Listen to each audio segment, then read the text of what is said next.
एबे केंद्र सरकार ईपीएफओ नियम रे किछि परिवर्तन आणुछंती एनके सर्वनिम्न कर्मचारी संख्या 10 रु 15 थिबा संस्था ईपीएफओ रे जोड़ी होई परिबे बोली सरकार तरफ सूचना मिली। दर्शक बंधु ए वीडियो को आप शेष पर्यंत देखंतु। ईपीएफओ बाबद रे ईपीएफओ विषय रे किछि नुवा सूचना आसेछि बा किछि नुवा नियम आनिबा पई जाउछंती केंद्र सरकार तार संपूर्ण अपडेट आपण माने जानिबा पई चाहंतले वीडियो को शेष पर्यंत देखंतु। आपन को रिक्वेस्ट करबी चैनल को जदी सब्सक्राइब करनांते प्लीज हम चैनल को सब्सक्राइब करंतु। सरकार तरफ जहाँ भी किछि नुवा नुवा खबर गुडी आसुछि तार खबर गुडी आपण माने प्रत्येक दिन किछि ना किछि न्यूज माध्यम रे जानि परिबे। देखंतु अनेक खूब शीघ्र कर्मचारी भविष्य निधि संगठन बा ईपीएफओ नुआ नियम लागू करने को जाउछि।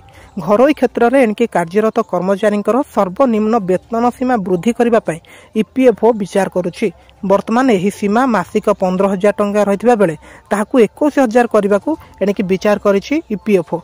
तेणु एसत ईपीएफओ आउ एक नुआ नियम आने को जाउछि।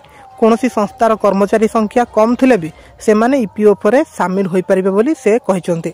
वर्तमान सर्वनिम्न कर्मचारी संख्या 20 रहितबा बेले ताहाकू 10 रु 15 को ह्रास करबा नै विचार मध्य करूछि।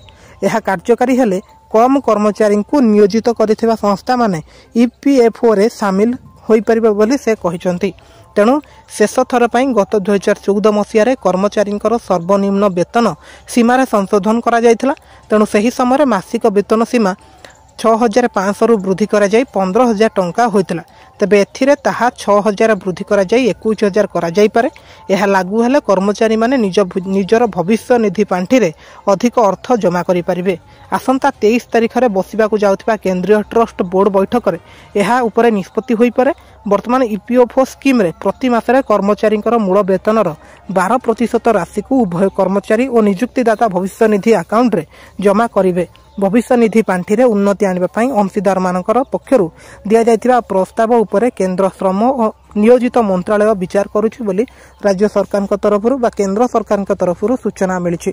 तो यह था संपूर्ण अपडेट ईपीएफओ को लेकिन एभली लेटेस्ट अपडेट गुडी को पाए हम चैनल को फॉलो करंतु, सब्सक्राइब करंतु। Thank you.